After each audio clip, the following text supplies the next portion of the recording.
Bem, vamos lá então. Eu sou o professor Flávio de Física, sou formado pela UFAM e atualmente estou fazendo doutorado em Física. Nossa primeira aula vai estar associada a um assunto do primeiro ano, qual é a análise de movimento. Correto? Quando você fala análise de movimento, é importante você lembrar que você está analisando tudo referente à movimentação do corpo, que pode ser uniformemente variado e variado, sendo que esse último aqui, ó, o movimento variado, você só vai estudar aqui conosco, correto? Aqui comigo. Ah, não aparece livro, professor? Não. Se você for procurar algum livro, não vai ter. Estou falando de livro de ensino médio, correto? Certo? Se você for pegar algum livro associado a terceiro grau, né, a parte pesada, lá você vai encontrar algo associado a isso.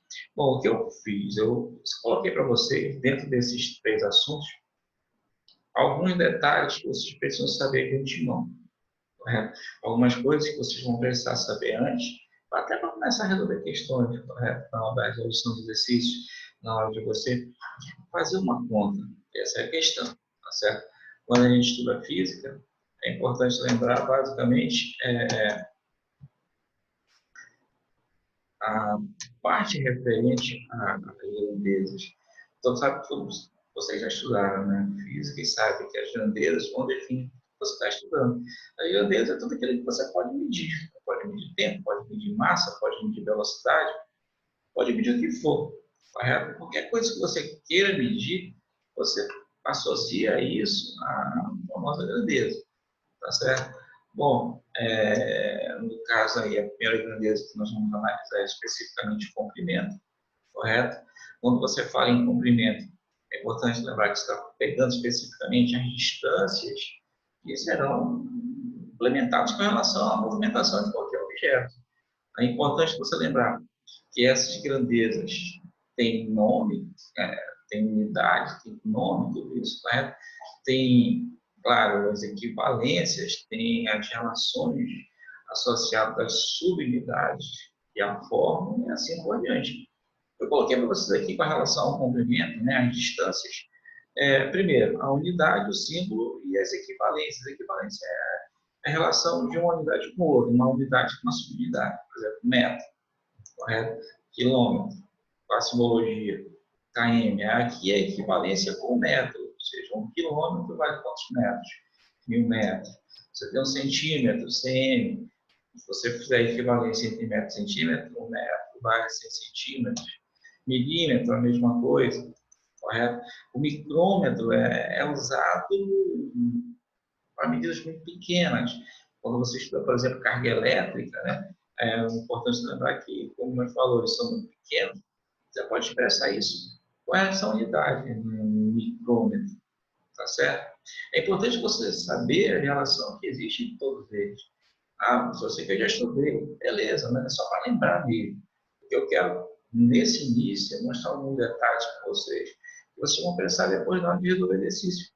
Eu não quero que vocês tenham dúvida na hora da resolução.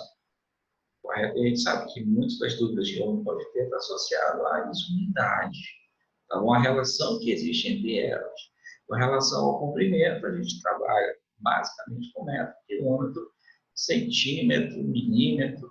Aí tem uma grandeza que eu acho interessante, que nós chamamos de anos-luz. Ano-luz não é um tempo, apesar de ter ano no nome, não é. Ano-luz é um comprimento. E aí a gente chega lá, o que seria o ano-luz? Seria nada mais, nada menos que o espaço, né? O comprimento percorrido pela luz com aquela velocidade, lembra? 3 vezes 10 elevado a 8 metros por segundo durante um ano. O ano-luz não é um tempo. O ano-luz, nesse caso, é um comprimento, correto? Outra grandeza importante para vocês é o tempo, tá bom? O tempo ele vai estar associado basicamente à contagem, né? Você pode expressar o tempo em quantas unidades? Em que unidade? Dia, mês, ano, século. Você já conhece, correto? Tem que saber as equivalências, tudo bem? No caso do dia, ele equivale a quantas horas? 24 horas. 1 hora equivale a 60 minutos, 1 minuto a 60 segundos, 1 segundo, nesse caso não tem, né? Então, tudo associado a ele. A gente sempre fala que a unidade no sistema internacional nós estamos usando para o tempo é o segundo. As outras são unidades associadas também, né? Que você vai usar dependendo da questão que você que você está resolvendo. Isso é importante que você não esqueça, né? A unidade que você usa por tempo para o comprimento, para o espaço, para depender da questão que você está resolvendo. Beleza? Uma outra grandeza que nós usamos bastante é a massa. O que é a massa? Nada mais é que a quantidade de matéria contida em determinado corpo. Nesse caso, quantidade de moléculas, né? Importante você não esquecer, tá bom? A massa, basicamente, tem as unidades que você conhece, grama e quilograma, certo? 1 quilograma equivale a quantos gramas? 1000 gramas, correto? Tem um tonelada que equivale a 1000 quilos. Aí vem as potência negativa, que são as unidades, né, que referem-se a valores muito pequenos. Você pega 1 miligrama, tem 1 micrograma, que poucos que nós mais usamos são esses: grama, quilograma, tonelada, e tem que saber a relação entre eles também. Tá bom? A unidade no sistema internacional, claro, a principal não é o grama, é o quilograma, tá bom? Isso é importante não esquecer. O sistema internacional de unidades, ele sempre trabalha com o espaço em metro, o tempo em segundos e a massa expressa em quilograma. Claro que você vai ter os outros sistemas, mas para a prova de vestibular, o que você precisa saber é esse daí, é o sistema internacional. Tá certo? Essa questão dessas grandezas que eu acabei de passar para vocês, espaço, nesse caso o tempo e a massa, são unidades que vocês vão estar sempre relacionando a partir do momento que você vai estudando física. A física ela é sempre tratada em função de suas grandezas, e todas vêm dessas principais: espaço, tempo e massa. Tá bom? Isso é importante que você não esqueça. Certo? Bom, outra coisa interessante e importante que muitos alunos têm dúvida é na relação de potência de base 10, né? Como escrever potência de base 10? Isso é um detalhe importante. A gente sabe que potência de base 10 está sempre associado a você escrever um valor muito grande ou muito pequeno com um expoente de uma base 10. Apenas, claro, movendo a vírgula para a direita ou para a esquerda. Isso é importante não esquecer. Tá? O exemplo que eu passei por isso daqui é esse valor. Você tem que ter aqui 1 milhão. Você quer ter na forma de potência de base 10. Seria o quê? Nesse caso, 10 elevado a sexta. O que você fez? Andou passos com a vírgula para a esquerda. Então, nesse caso, 1 milhão, 1 vezes 10 elevado a sexta. Certo? Valores muito pequenos.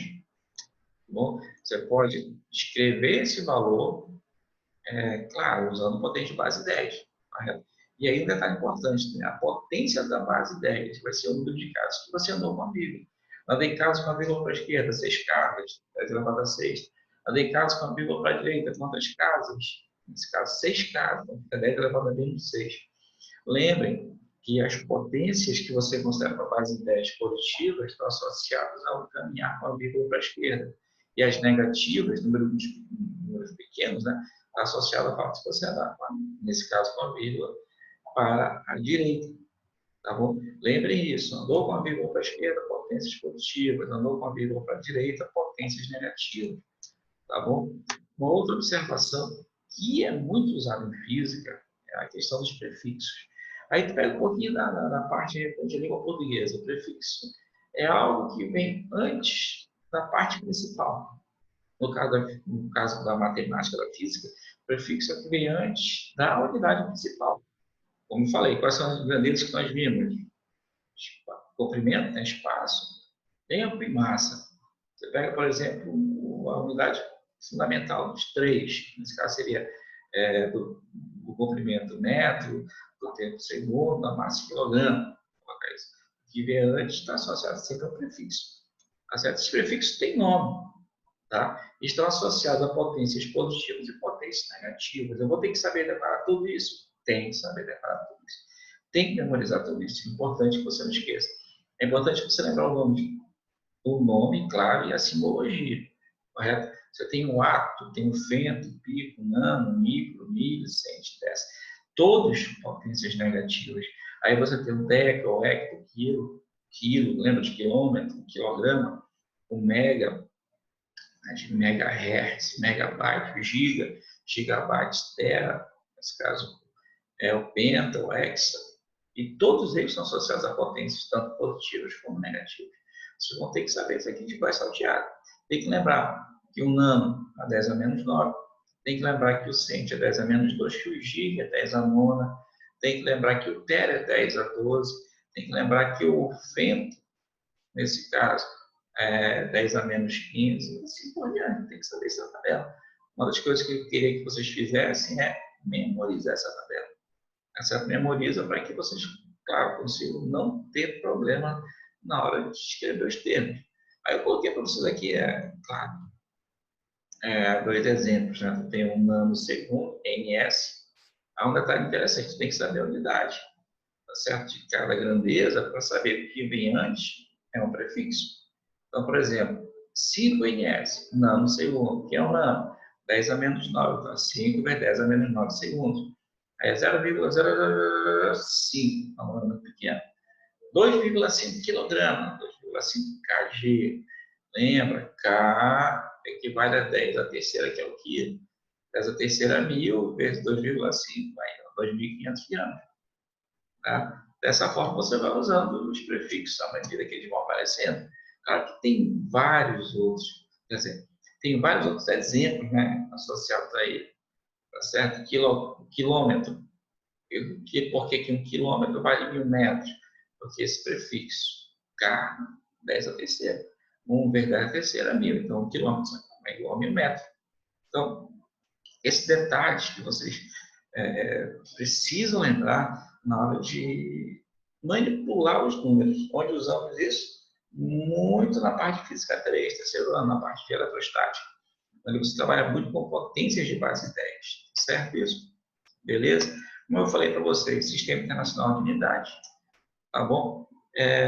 Por que ele foi proposto? Para organizar as unidades. Basicamente é essa. É isso, para isso que ele foi colocado. Bom, no caso do comprimento, no Sistema Internacional, como eu falei para vocês, você vai usar o metro como principal. A massa é o quilograma, o tempo é o segundo. Certo? E aí, a partir daqui, você vai tirar todas as outras unidades para as grandezas que vão aparecer. Isso é importante não esquecer. Tá bom? Essa parte inicial, se você prestou atenção, nós estamos trabalhando a base para você ler uma questão de física e entender os valores. Tá bom? É importante você ter na cabeça esses valores e a forma como eles são colocados para que você não erre. Não saber identificar um nanosegundo, por exemplo. Pega lá um NS. Se aparecer para vocês NS, o cara vai querer fazer a conta só com 5, vai esquecer que esse nano é 10 a menos 9 e vai errar uma questão. Tem questões simples que se resolvem, correto? Com essa utilização dos prefixos, mas que se você esquecer, não vai ter jeito. A questão vai ser equivocada, beleza? É importante que você lembre isso. Eu espero que vocês consigam não esquecer. Tá bom? Bom, agora vamos para a parte física. Tudo que nós vimos anteriormente é usado na física, né? É a base para que você veja a física de modo mais tranquilo. Mas o que interessa para a gente, basicamente, é como estudar. Qual o assunto? Cinemática, como eu falei.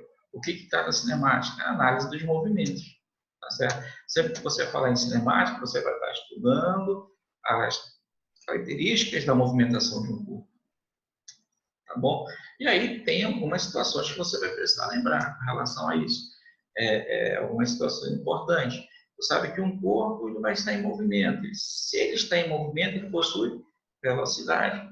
E aí vem aquela situação, né? Quando você fala especificamente na característica principal do movimento, você tem que lembrar que ela vai estar associada à velocidade que o corpo possui.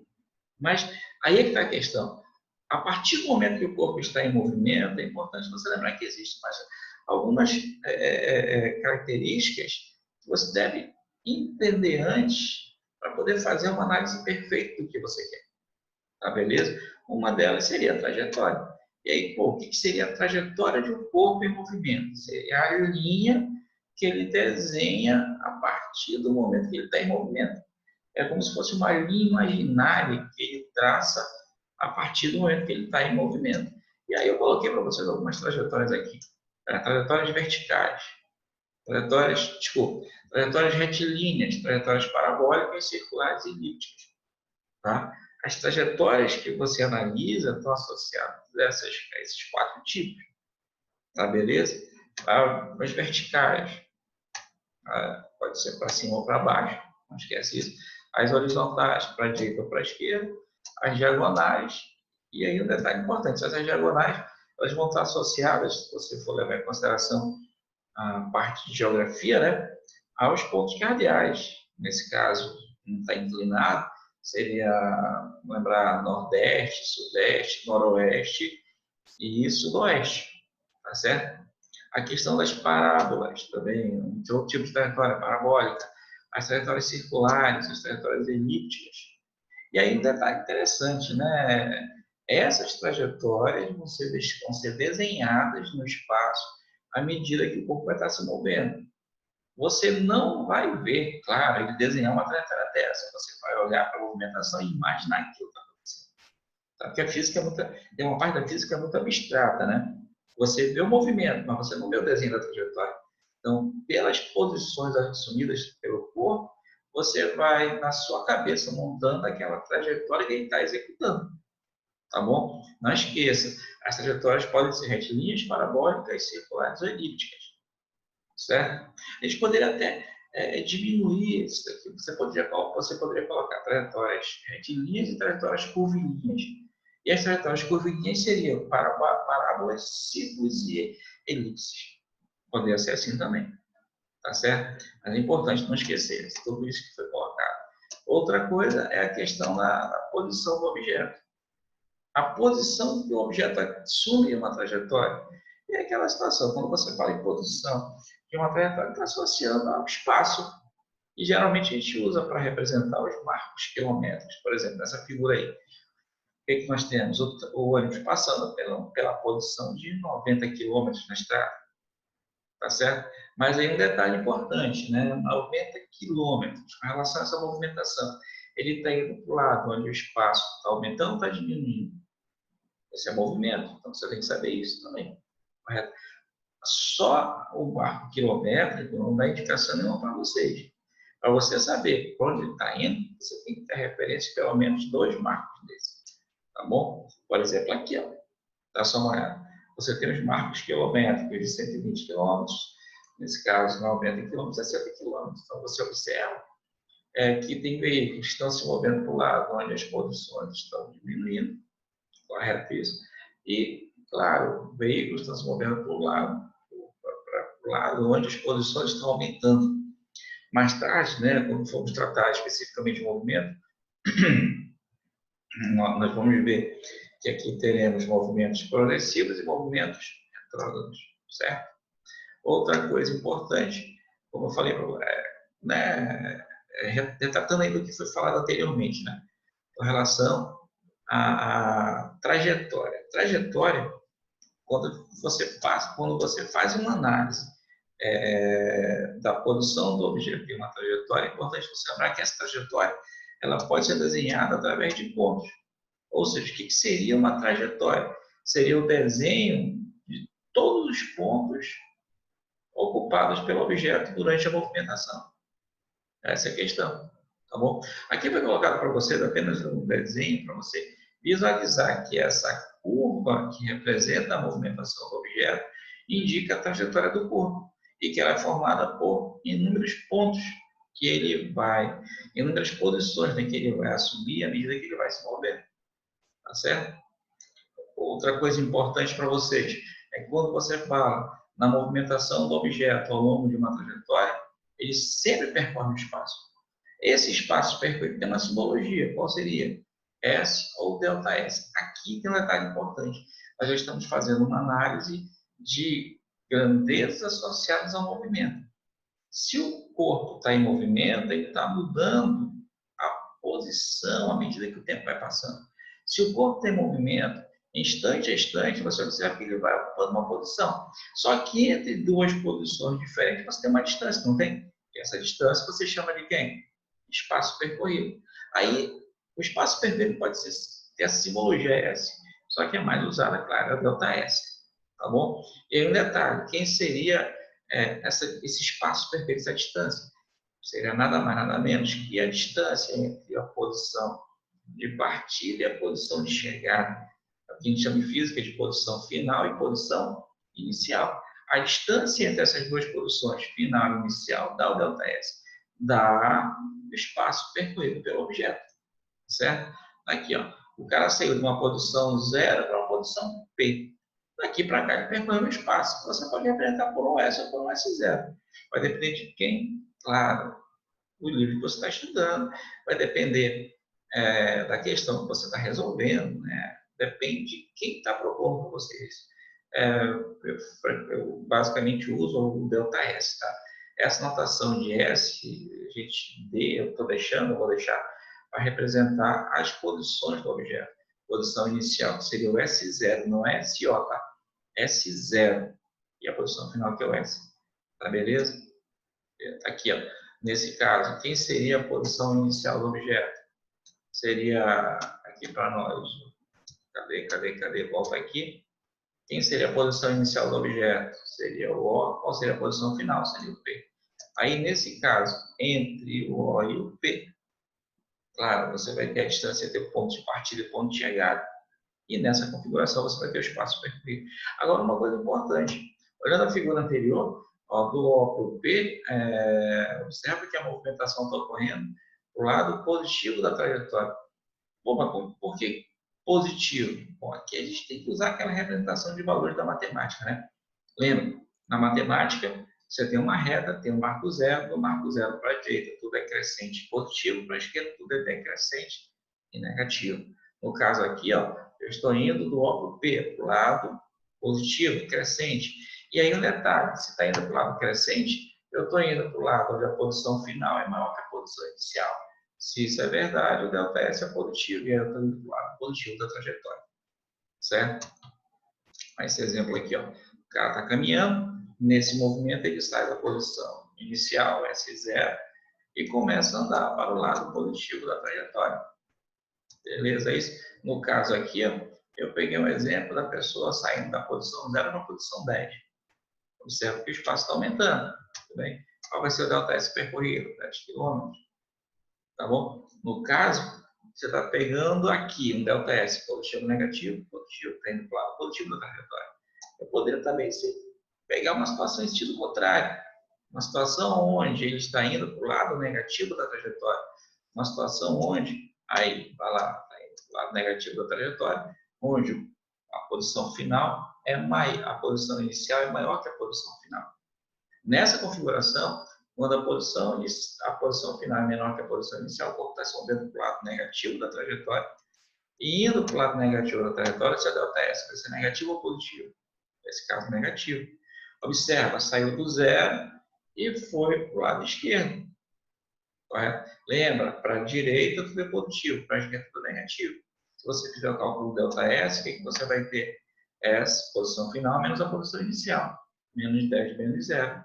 Nesse caso, menos 10. É importante você ter essa questão do movimento na cabeça sempre. Tá certo? Falar de movimento é lembrar que ele pode estar se movendo para o lado positivo ou para o lado negativo. Tá certo? Lembrem sempre do eixo de valores da matemática. Para a direita, tudo positivo, para a esquerda, negativo. Certo? Bom, continuando. Uma outra coisa importante para vocês é a questão do referencial. Tá bom? Tá, a gente está falando de movimento. Beleza. Mas a questão é, se eu digo que esse cara está em movimento, ele está em movimento em relação a quem? Em relação a mim. Em relação a mim, eu estou percebendo que esse cara está se movendo tanto para o lado positivo como para o lado negativo.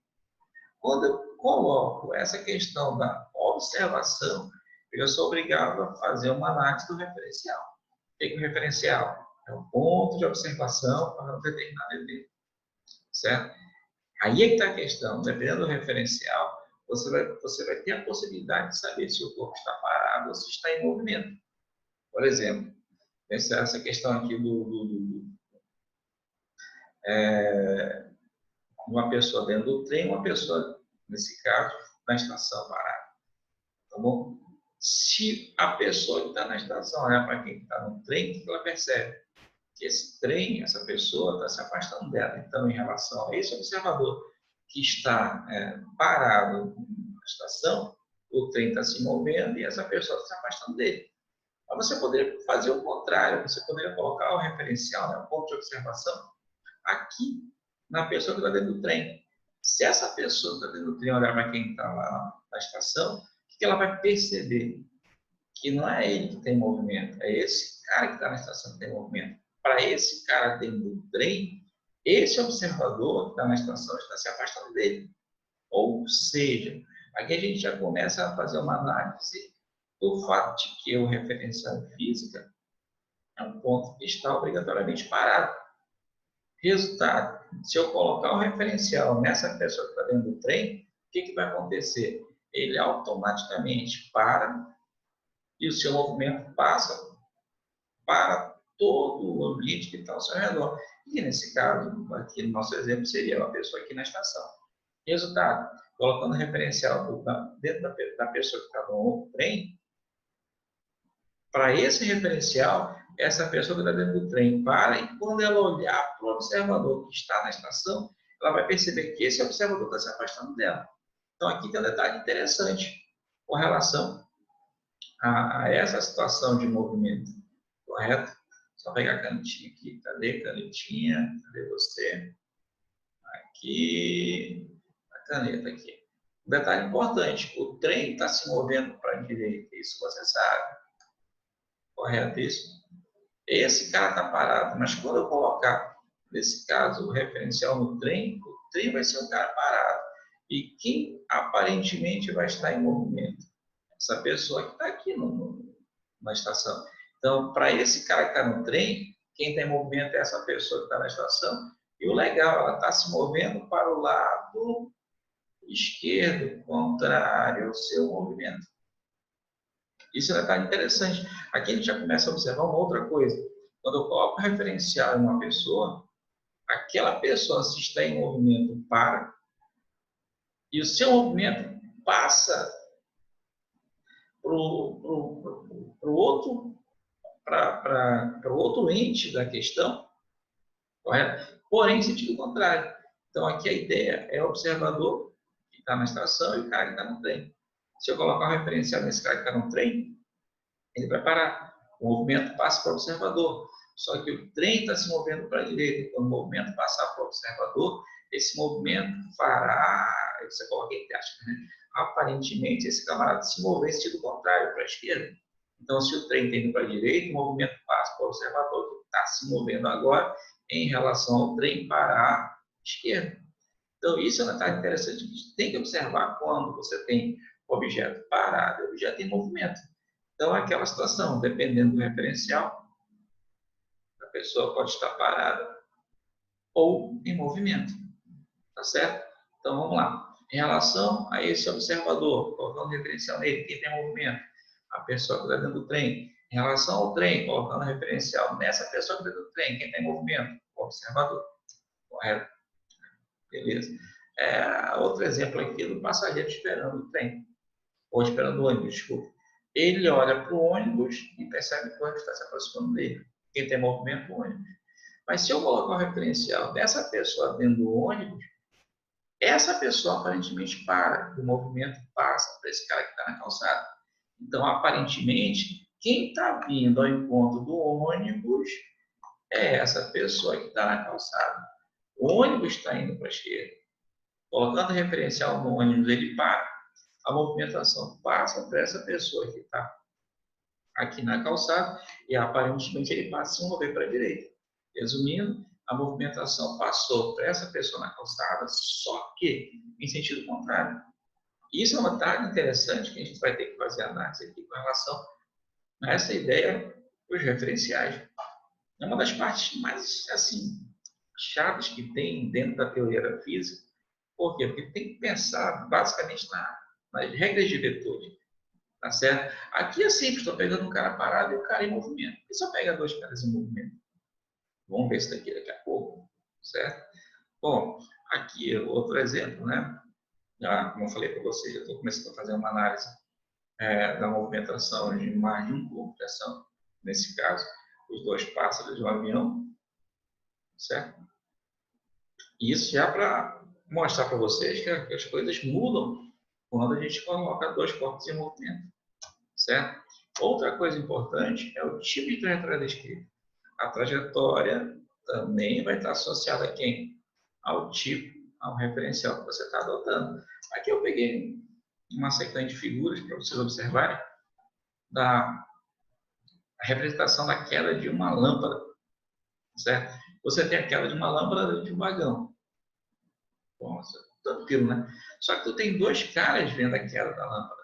Um que está dentro do vagão, outro que está fora do vagão. Para quem está dentro do vagão, a única coisa que ele percebe é a lâmpada cair nessa linha reta vertical aqui. Certo? Por que isso? Porque tanto ele como a lâmpada estão se movendo com a mesma velocidade, na mesma direção e no mesmo sentido. Isso quer dizer o quê? Que vetorialmente esses movimentos se anulam, sobrando apenas o movimento vertical. Nesse caso, a queda aqui. Nesse caso, vai estar associada à queda da lâmpada. Tá certo? Então, aqui o que você teria? A lâmpada caindo na vertical em relação a quem? A pessoa que está dentro do vagão. Lembra? Quem está dentro do vagão percebe a lâmpada caindo na vertical. Por quê? Porque tanto ele como a lâmpada estão se movendo para a direita com a mesma velocidade. Essas movimentações se anulam, fazendo com que sobre apenas a movimentação vertical. Agora, para quem está fora, quem está fora já percebe dois movimentos. Quem está fora percebe a movimentação horizontal que a lâmpada tem devido ao vagão e a movimentação vertical que ela adquire devido à gravidade. Resultado, esse camarada que está fora vai perceber a lâmpada cair ao mesmo tempo ir para frente. E essa questão de cair ao mesmo tempo para frente vai gerar uma trajetória na forma de um arco de parábola. Resumindo, quem está dentro observa apenas a queda vertical. Quem está fora percebe dois movimentos. E nessa composição de movimentos, você acaba tendo uma trajetória na forma de um arco de parábola. Certo isso? Outro exemplo seria a hélice do helicóptero. Tá bom? No caso da hélice do helicóptero, você marca um ponto P aqui na hélice. Marcou um ponto P aqui. Cadê o cursor? Rapidinho. Aqui. Você marca um ponto P aqui na hélice. Beleza? Aí o que você observa? Que ela vai girar, claro. Se você olhar do lado de fora só para esse ponto P, o que você vai perceber? Que vai estar girando, né? Você pega, por exemplo, a vista do piloto. O cara está dentro do helicóptero. Quando ele vai para cima, ele vai perceber que esse ponto P simplesmente vai girar, executando uma trajetória circular. Para esse cara que está dentro do helicóptero, a trajetória seguida por esse ponto P vai ser simplesmente uma trajetória circular. Mas se você pegar um observador do lado de fora, esse observador do lado de fora vai perceber quantos movimentos? Dois. E quais são os movimentos? O movimento circular, nesse caso da hélice, não esqueça isso, tá bom? Movimento circular, nesse caso da hélice, e o movimento vertical de subida do helicóptero. Resultado, para uma pessoa que está do lado de fora, vai perceber dois movimentos, o movimento vertical ascendente e o movimento circular. Só aquela situação, né? Você está juntando dois movimentos, certo? E quando você junta dois movimentos, você obtém um terceiro. Qual o terceiro? Uma elipse. Nesse caso aqui, essa elipse, essa hélice, nesse movimento helicoidal, associada à movimentação desse ponto P na extremidade da hélice do helicóptero, está associada à vista da trajetória por quem está fora do helicóptero. Aí é aquela situação, você tem que pensar como seria o movimento se você estivesse dentro e como seria o movimento se você estivesse fora. Se eu estou dentro do helicóptero, eu vejo apenas o movimento circular. Se eu estou fora, eu vejo a hélice girar e ao mesmo tempo subir, ao mesmo tempo ir para cima.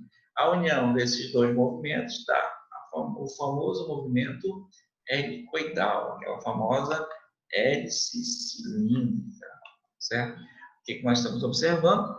E aqui, mais uma vez, o referencial está influenciando, né? Na forma como você visualiza o movimento, tá certo? Isso é importante que vocês observem. O referencial influencia na forma como você visualiza o movimento, tá bom? Uma outra coisa importante, que a gente vai ter que fazer análise aqui, é a questão da velocidade relativa, tá bom? Aí, nesse caso da velocidade relativa, é importante que a gente observe que você estará calculando a velocidade de um veículo em relação ao outro. Só que agora, uma situação interessante, os dois objetos estão em movimento. No caso da velocidade relativa, a gente pode fazer uma análise da movimentação, a gente pode fazer um cálculo, na verdade, né, dessa velocidade de um veículo em relação ao outro, considerando três situações.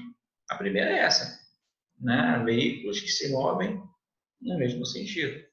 Aí, claro, você já viu, se dois veículos estão se movendo no mesmo sentido, tá bom? Você pode calcular a velocidade do veículo A em relação a B ou a velocidade do veículo B em relação a A. Você escolhe. Só que aí tem um detalhe, já falei antes para vocês, volto a repetir.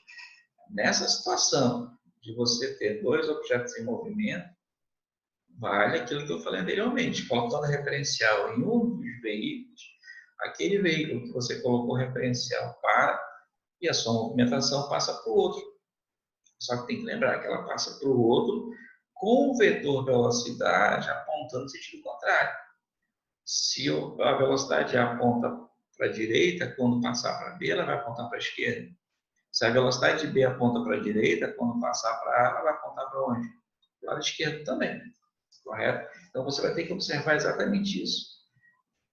Para que você consiga entender, né, o fato de que quando você tem, nesse caso, dois objetos que estão no mesmo sentido, a velocidade relativa entende a subtração das velocidades.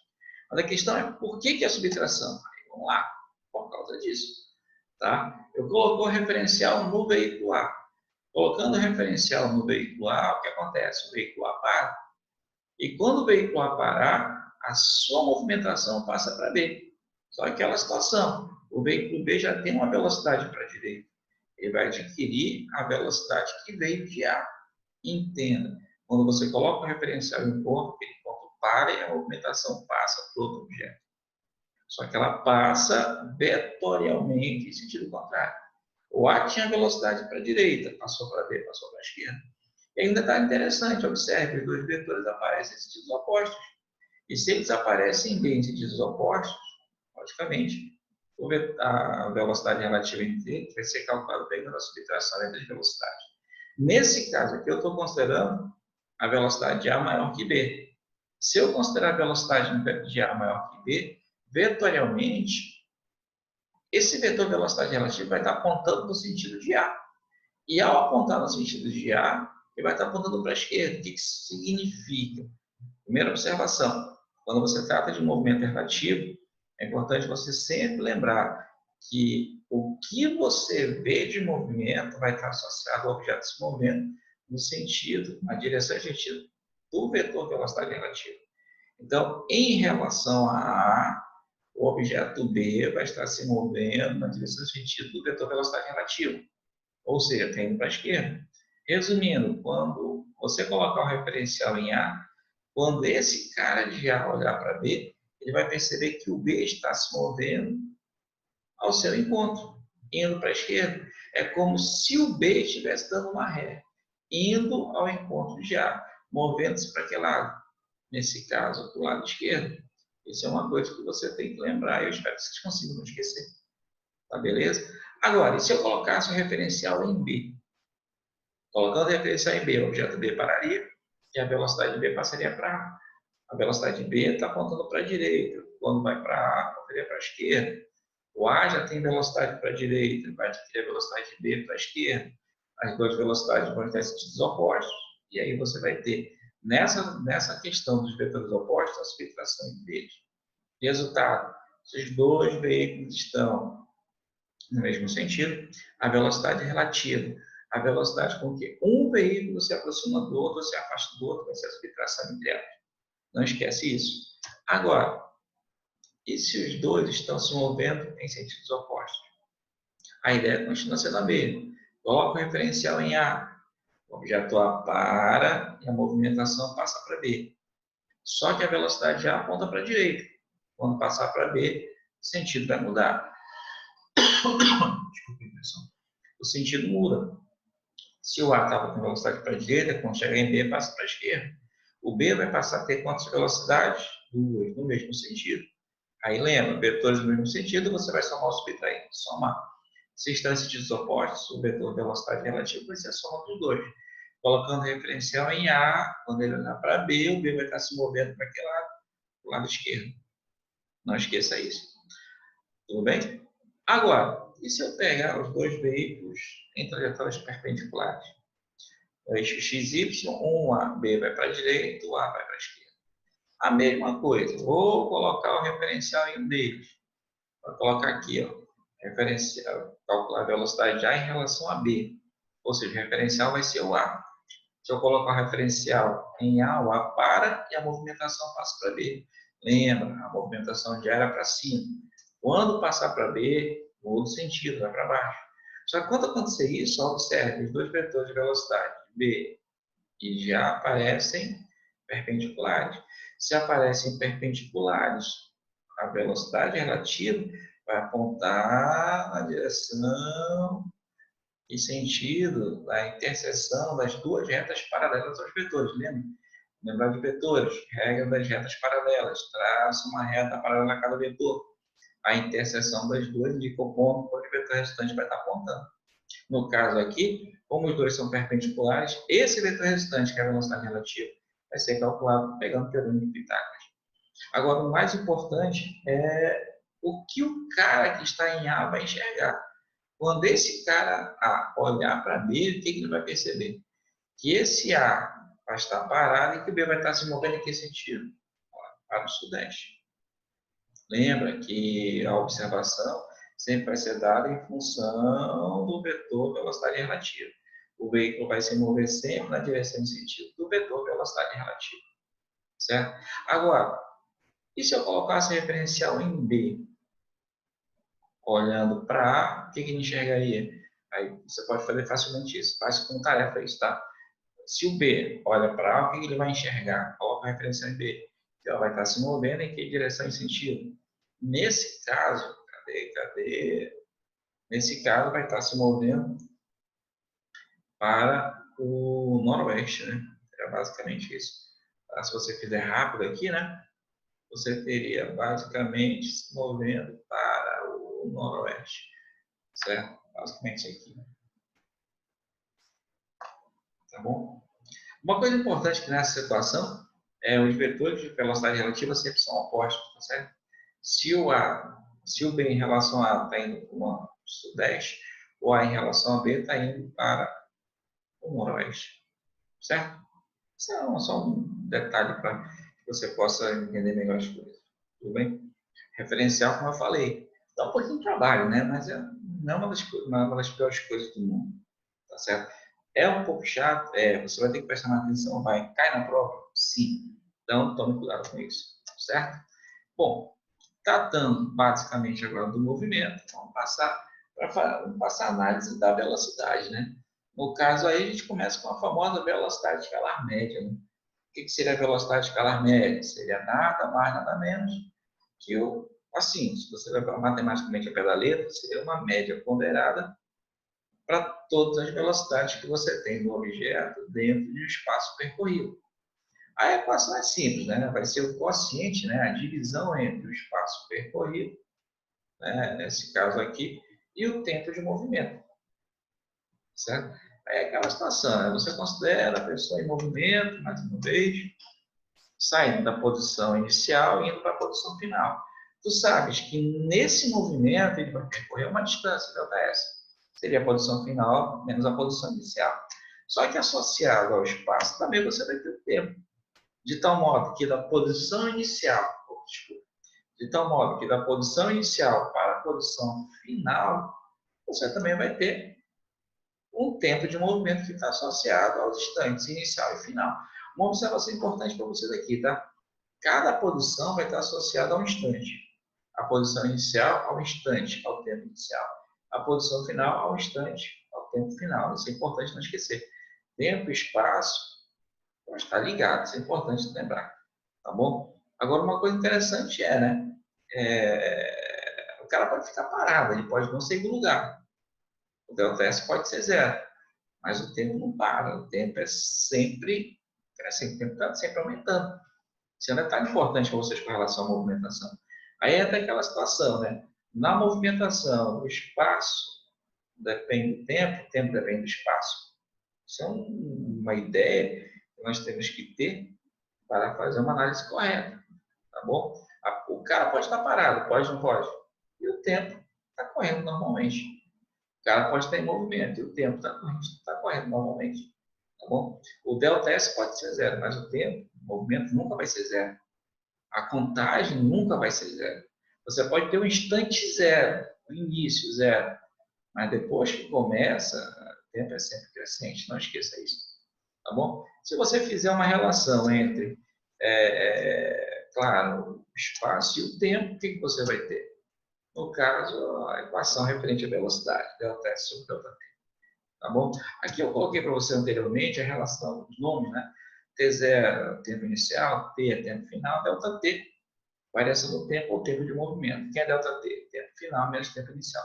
Observe que as equações se equivalem, tá certo isso? Se eu quiser calcular a velocidade, delta S sobre delta T. Quais são as unidades?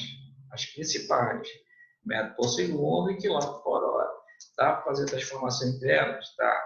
Se eu quiser passagem, quilômetro por hora, metro por segundo, divide por 3,6. Se eu quiser voltar, multiplica por 3,6.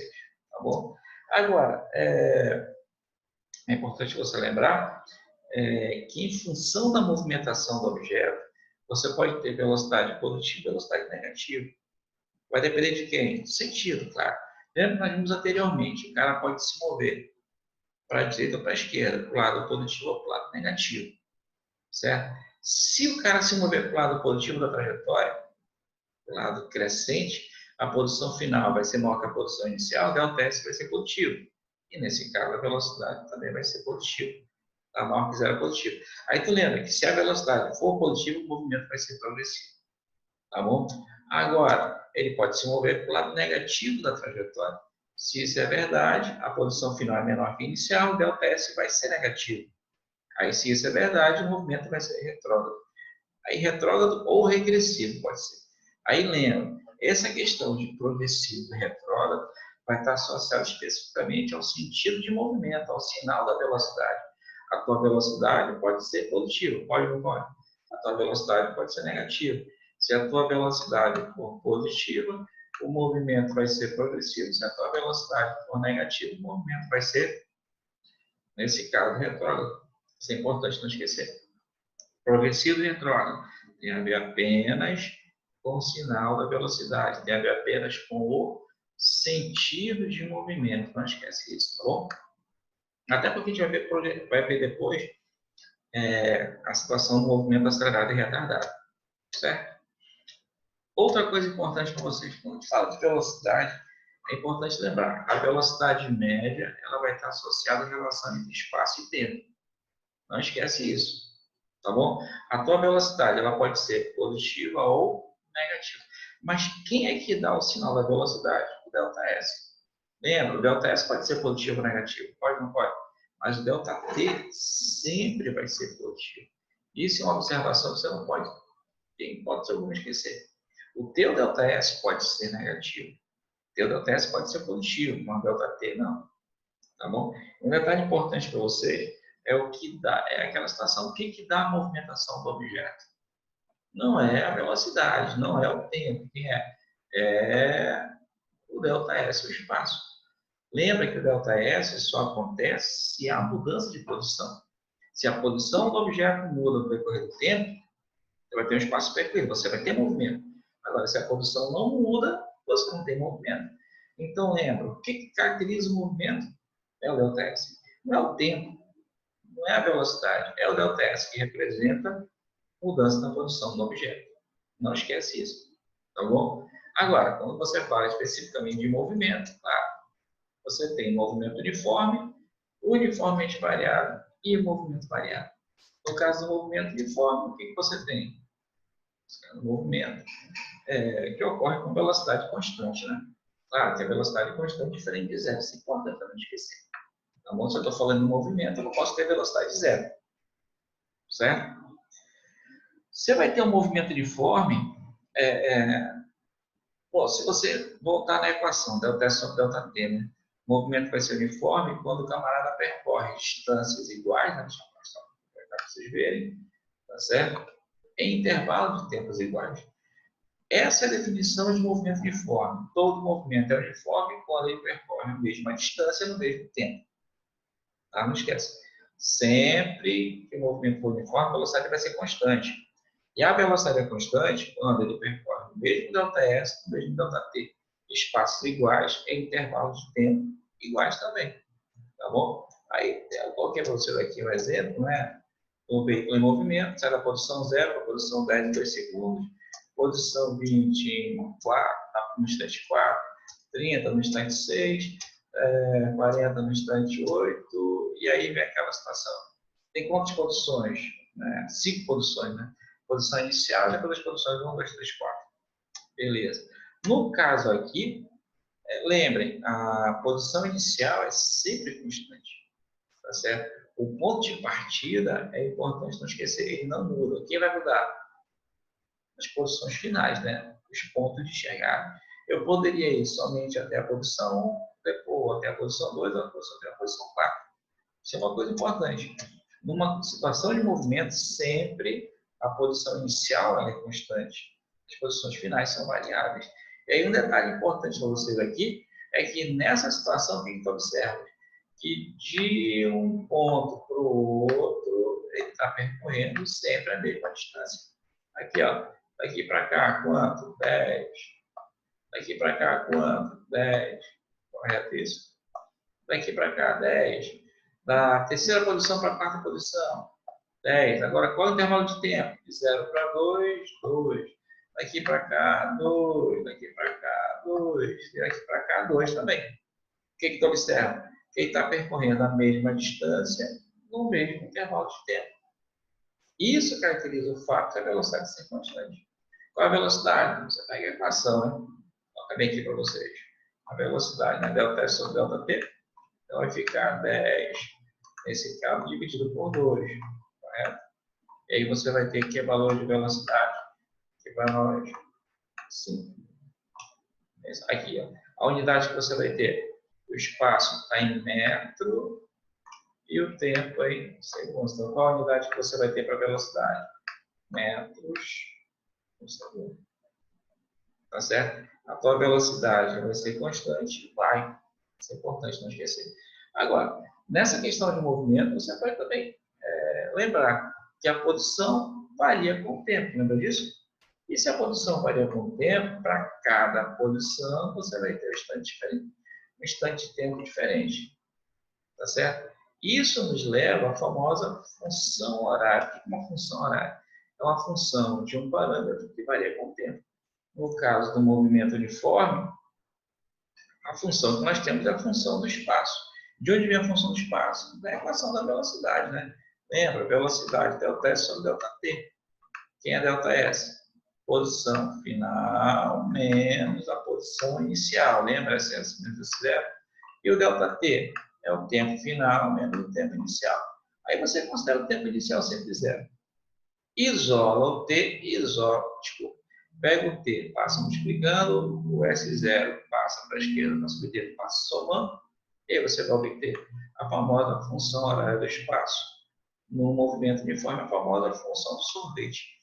Aí, essa equação aí, ela mostra para vocês que, se houver, claro, movimento, tem que ter velocidade, certo? A posição do objeto vai variar diretamente com o quê? Com o tempo. Isso aqui é uma equação de que grau? Primeiro grau, certo? Ela só diz para vocês que a posição do objeto está variando diretamente com o tempo, desde que tenha movimento. Não esquece isso. Lembre que a velocidade é constante e o t é variável. Uma observação importante dessa função é que você pode representar a função, o movimento, na verdade, né, através do gráfico. Lembre, a movimentação você pode representar usando, claro, a questão das posições, né? Cada posição associada a um tempo, analisar o espaço, analisar o tempo de movimento, tudo isso. Mas também você pode representar o movimento a partir do gráfico. E o gráfico vem de onde? Da função que você tem. No caso aqui é uma função de que grau? Primeiro grau. Então você vai ter, nesse caso, o gráfico aqui para nós, que pode ser representado por retas. E essas retas podem ser crescentes ou decrescentes. Se a tua reta for crescente, vai ter o cara se movendo para o lado positivo da trajetória. indo para o lado positivo, lembra? ΔS é positivo, a tua velocidade vai ser positiva e o movimento vai ser progressivo. Agora, vamos pegar aqui, né, o teu gráfico decrescente agora, né? Gráfico decrescente significa que ele está se movendo para o lado negativo da trajetória. E aí, movendo para o lado negativo da trajetória, você vai ter o ΔS negativo, a velocidade vai ser negativa e o movimento vai ser retrógrado. Isso é importante não esquecer. Movimento progressivo e retrógrado, como eu falei, tem a ver com o sinal da velocidade. Agora, uma coisa importante é que é uma reta, né? E toda reta tem inclinação, e você pode calcular a inclinação da reta. Aí tu lembra, a inclinação da reta é calculada usando a tangente do ângulo de inclinação. No caso aqui, eu peguei uma reta crescente e observei o objeto se movendo da posição inicial S0 para a posição final S, no tempo de movimento. Se você pegar os pontos cartesianos e traçar as retas, né, você vai ter aqui a figura de um triângulo. Nesse triângulo, o cateto oposto ao ângulo de inclinação vai ser o ΔS, né? Posição final menos a posição inicial. E o adjacente vai ser o T. Se você quiser calcular a inclinação da reta, que nesse caso é o tangente do ângulo, passa cateto oposto pelo adjacente, que nesse caso vai ser ΔT sobre ΔT. Mas quem é ΔT sobre ΔT? A velocidade. Então, o que você diz? Que nesse caso, a inclinação da reta, né, que é dada pela tangente, vai ser numericamente igual ao valor de quem? Da velocidade. A inclinação da reta, que é dada pela tangente do ângulo, não é igual, é numericamente. O valor é o mesmo apenas, tá? Não esquece isso. O valor da velocidade. Tá bom? Um detalhe importante é que se você pegar retas, quanto maior for a sua inclinação, maior vai ser a velocidade. Quanto menor a inclinação, menor a velocidade. Se você pegar essa reta 1, essa reta 2 e essa reta 3, quem tem maior velocidade? A reta que representa o movimento do objeto 1. Por quê? Porque a inclinação dessa reta em relação à horizontal é maior. Maior inclinação, maior velocidade. Não esquece isso. Menor inclinação, menor velocidade. Certo? Outra coisa importante é o gráfico da velocidade, né? O gráfico da velocidade, lembra, a velocidade é constante, então não tem muito o que fazer, né? Você vai ter o gráfico de uma reta horizontal, lembra isso. No caso aqui, velocidade constante, gráfico de uma reta horizontal. Agora, uma coisa importante para vocês é que você pode, no gráfico da velocidade, calcular essa área da região localizada entre a reta e o eixo T. Se você fizer o cálculo dessa área, automaticamente você vai ter o valor de quem? Do espaço percorrido. Por quê? Porque lembra, essa área é um retângulo. O retângulo vai calcular fazendo aquela situação na base vezes a altura. A base é o T, a altura é o V. Então você vai ter velocidade vezes tempo. Aí tu lembra, quem é velocidade vezes tempo? É o espaço percorrido. Um detalhe importante, não importa o tipo de gráfico de velocidade que você tem. Se você fizer o cálculo da área, não importa a figura geométrica que apareça. Calculando a área, você vai ter o espaço percorrido. Certo? Movimento uniforme é isso. Análise da função horária, análise do gráfico do espaço, claro, e análise do gráfico da velocidade. Certo? Por quê? Porque agora a gente passa para o movimento uniformemente variado. E aí é aquela situação. Qual a diferença entre movimento uniforme e uniformemente variado? Lembra? Movimento uniforme, a velocidade é constante. Uniformemente variado, o que vai ter que lembrar? Que a tua velocidade ela pode estar tanto aumentando como diminuindo. Isso é importante não esquecer, correto? A velocidade pode aumentar ou diminuir. E aí é aquela situação, né? Se a velocidade aumenta ou diminui, ele sempre vai passar de um valor inicial para um valor final. Lembra? V0 é velocidade inicial, V é velocidade final. Correto? Agora, tem uma observação que é interessante, né? Aqui o nome, uniformemente. Uniformemente está associado a alguma coisa que é constante. No caso do movimento uniformemente variado, a velocidade está variando, está aumentando ou diminuindo, certo? Só que a variação da velocidade é constante. Aí vem aquela pergunta, o que significa a variação da velocidade ser constante? Ora, simples. Significa que a velocidade vai aumentar ou diminuir sempre no mesmo valor. A velocidade vai aumentar ou diminuir sempre no mesmo valor. De 10 em 10, de 20 em 20. Exemplo, a velocidade de um veículo que partir do repouso é zero, não esquece. Aí pisa no acelerador. a velocidade aumenta, de 0 passa para 10, para 20, para 30, para 40, para 50 e assim por diante. Aqui, a velocidade está aumentando, e no marcador está aumentando de quanto em quanto? 10 em 10. Está aumentando, tá, mas sempre no mesmo valor, 10 em 10. Isso significa que a velocidade é variável, só que a variação dela é constante. Não esquece isso. Agora, aquela situação, né? Se a velocidade varia, surge a aceleração. O que é a aceleração mede? Apenas a taxa de variação da velocidade. A aceleração mede o quanto a velocidade varia no decorrer de um tempo. Dá para calcular? Dá. É só pegar o ΔV sobre ΔT. A unidade principal, metro por segundo ao quadrado. Agora, um detalhe importante. Lembra que a velocidade pode aumentar ou diminuir? Se a velocidade aumenta, ΔV é positivo. A aceleração vai ser positiva. Se a velocidade diminui, o teu ΔV vai ser negativo e automaticamente a tua aceleração vai ser negativa, certo? Aí você pensa só isso? Não.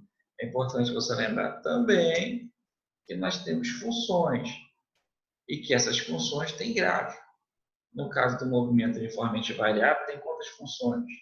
Duas funções horárias. A função da velocidade e a função do espaço. No caso da função da velocidade, lembra, ela sempre vem da equação da aceleração, tá?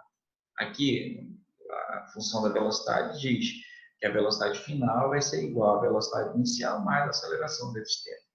Aqui é moleza, né? É uma função que mostra que a velocidade está variando diretamente com o tempo, tá bom? Lembrem isso, a velocidade vai estar variando, velocidade final, claro, não esquece isso, variando diretamente com o tempo. E aí um detalhe interessante, né? A velocidade inicial é constante, a aceleração, nesse caso, também vai ser constante. Tá certo? É uma equação de que grau? Primeiro grau, então você vai ter que tipo de gráfico? Uma reta, que pode ser crescente ou decrescente. Beleza? Se a reta for crescente, então a aceleração é positiva. Se for decrescente, ela é negativa. Crescente, a velocidade final é maior que a inicial. Decrescente, a velocidade final é menor. Agora, uma coisa importante. Lembra, você pode fazer o cálculo da área da região toda localizada entre a reta e o eixo T. Lembra disso? Quando você fizer o cálculo dessa área, você vai ter o valor do espaço. E aí, um detalhe importante para vocês aqui, que essa figura geométrica que aparece é um trapézio. Base maior, mais base menor, peso, altura sobre 2. Lembra disso? Nesse caso, você vai calcular o trapézio. Quando fizer o cálculo, vai ter o espaço percorrido. A mesma coisa aqui, ó, faz o cálculo da área, você vai ter nessa configuração o espaço percorrido. Não esquece. A outra coisa importante é a questão da inclinação da reta. É reta, é. Se a reta tem inclinação. E quando você calcula a inclinação da reta no gráfico da velocidade pelo tempo, o que você acaba encontrando? A aceleração. Resumindo, quanto mais inclinada for a reta, maior vai ser o valor de quem? Da aceleração. Porque maior vai ser o ângulo, maior vai ser o valor da tangente. Outra coisa importante para vocês, dentro do assunto, a questão dos movimentos acelerado e retardado. Lembre, movimento acelerado são 3 situações que você pode usar para representar. Tá certo? As 3 fornecem a mesma coisa. Quando é que o movimento de um corpo é acelerado? Você diz, quando o módulo da velocidade aumenta. Tempo em módulo, não esquece, módulo. Se a velocidade for negativa, tira o sinal, fica tudo positivo.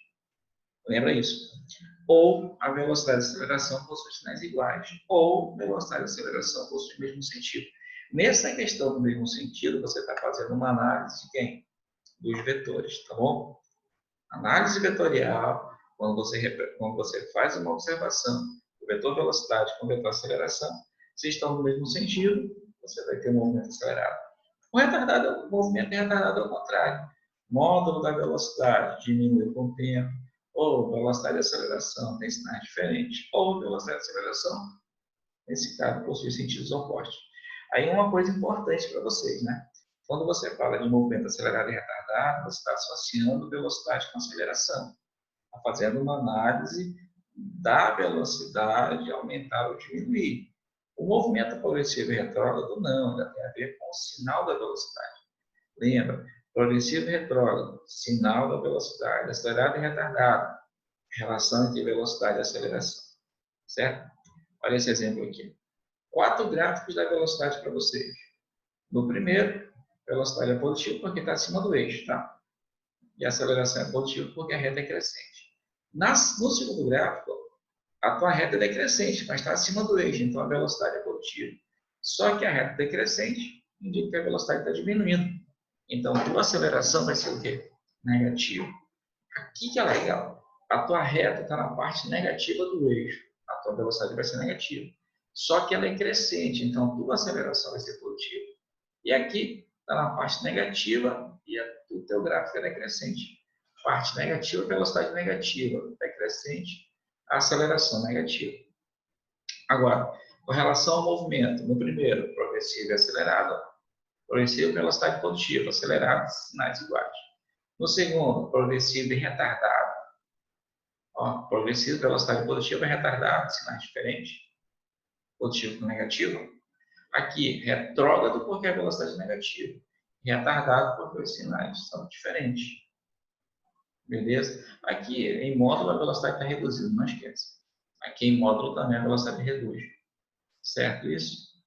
Agora, no último caso, você tem o teu gráfico decrescente na parte negativa do eixo. Então, vai lá, parte negativa, velocidade negativa, movimento retrógrado, gráfico decrescente, aceleração negativa. Comparando os sinais, o movimento vai ser o quê? Acelerado. Acelerado porque em módulo, nesse gráfico, o teu valor da velocidade está aumentando. Então, memoriza isso daí para que você não erre na hora da prova. Beleza? Bom, a segunda função horária do espaço. Aqui é uma função segundo grau, vai ter uma parábola. Aí lembra a teoria. Parábola pode ter concavidade virada para cima ou parábola pode ter concavidade virada para baixo. Qual a diferença? A aceleração, lembra? Aceleração positiva, concavidade da parábola para cima. Aceleração negativa, concavidade da parábola para baixo. Agora, tu vai ter que lembrar da análise da parábola, não é isso? A parábola traça uma reta bem no meio, passa pelo vértice, nos dois casos. Se tu traçar essa reta, essa parábola fatalmente vai ficar dividida em duas partes. A primeira parte é crescente, a segunda parte é crescente. Só que tem um detalhe. Isso aqui é gráfico do espaço. No gráfico do espaço, não importa o tipo de gráfico. Se for decrescente, a velocidade vai ser negativa. Se for crescente, a velocidade vai ser positiva. Aqui é a mesma coisa. Primeira parte crescente, velocidade positiva. Segunda parte decrescente, velocidade negativa. Bom, o que eu quero que vocês observem com isso é o que está acontecendo com o movimento, né? Aqui, nessa primeira parte, velocidade negativa, na segunda parte, positiva. Só que com relação ao movimento, aqui vai ser retardado e na segunda parte, acelerado. Por quê? Você pode fazer aquela análise dos sinais, né? Aceleração positiva, velocidade negativa, retardado. Na segunda parte, acelerado por quê? A tua velocidade é positiva, a tua aceleração também é.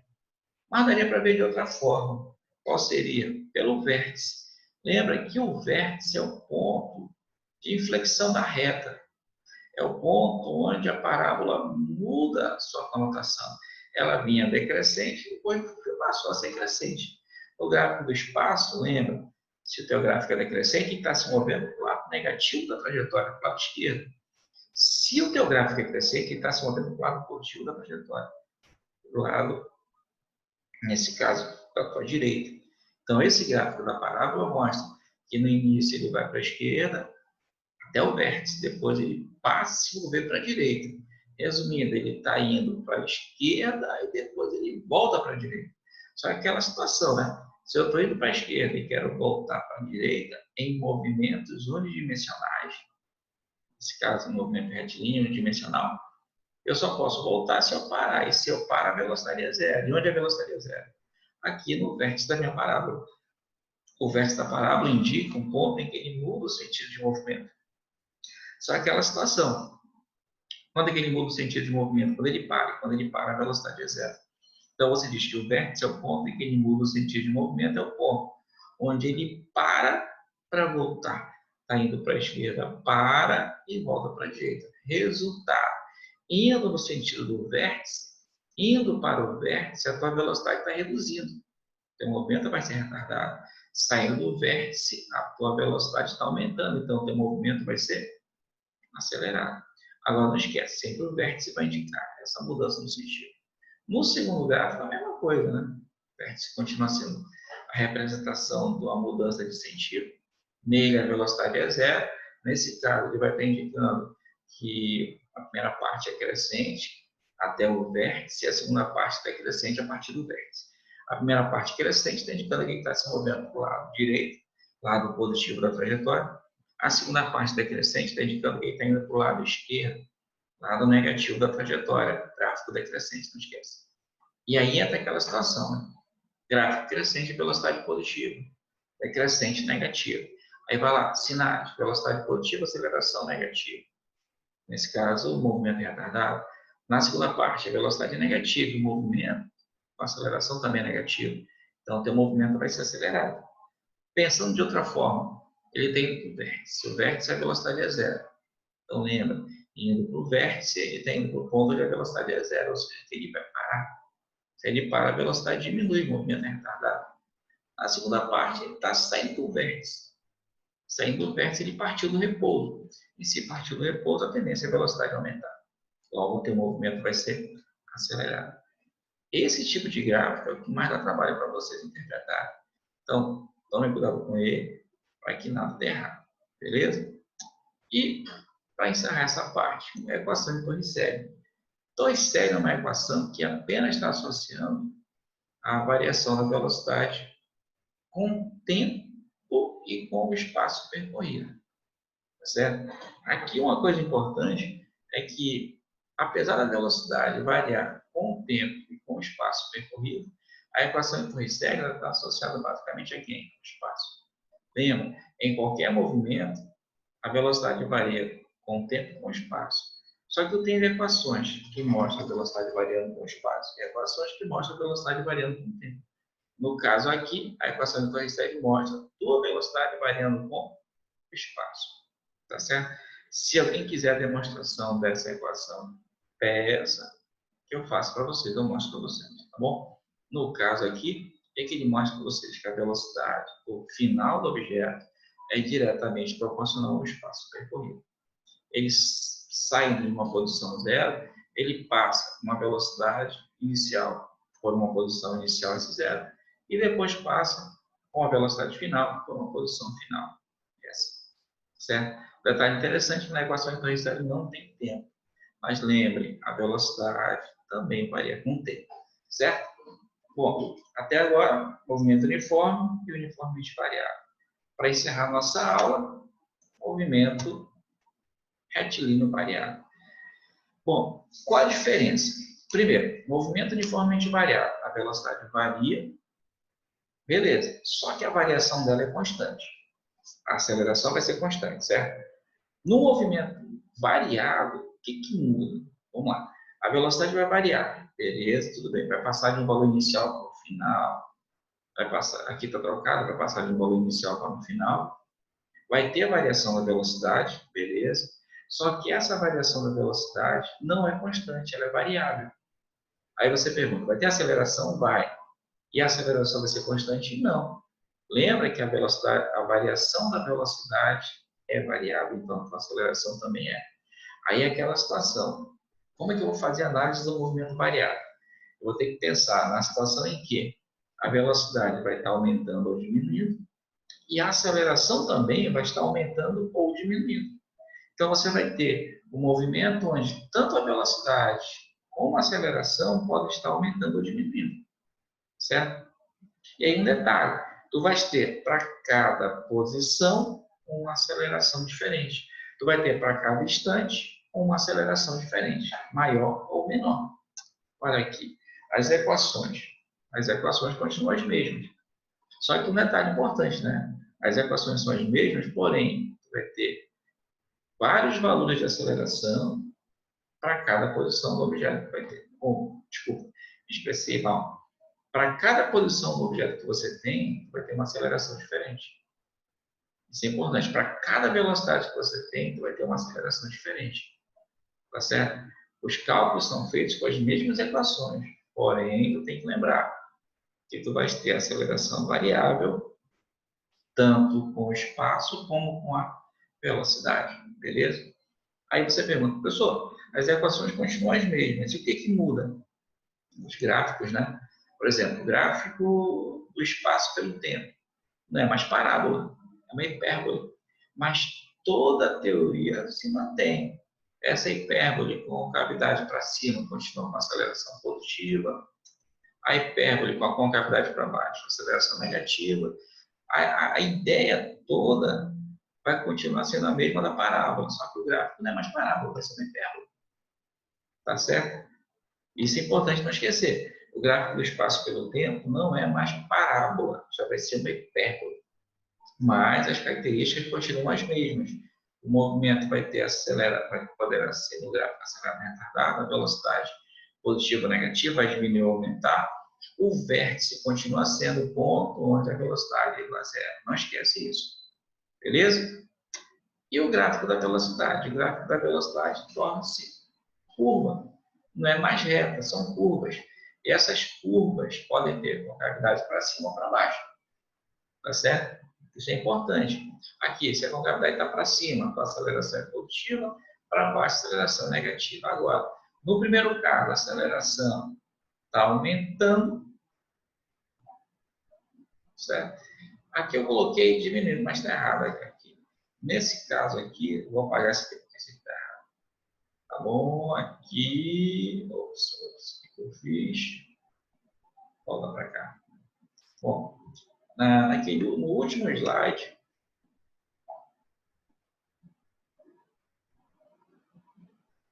aqui, está errado aqui. Deixa eu colocar para vocês aqui de novo a apresentação.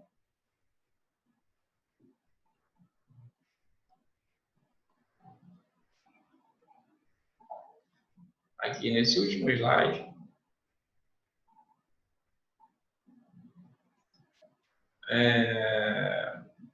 o que está errado é que aqui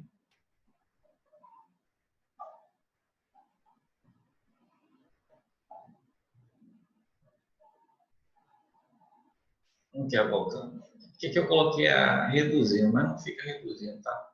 Aqui é importante você observar que vai ter uma mudança. Vamos apagar isso daqui.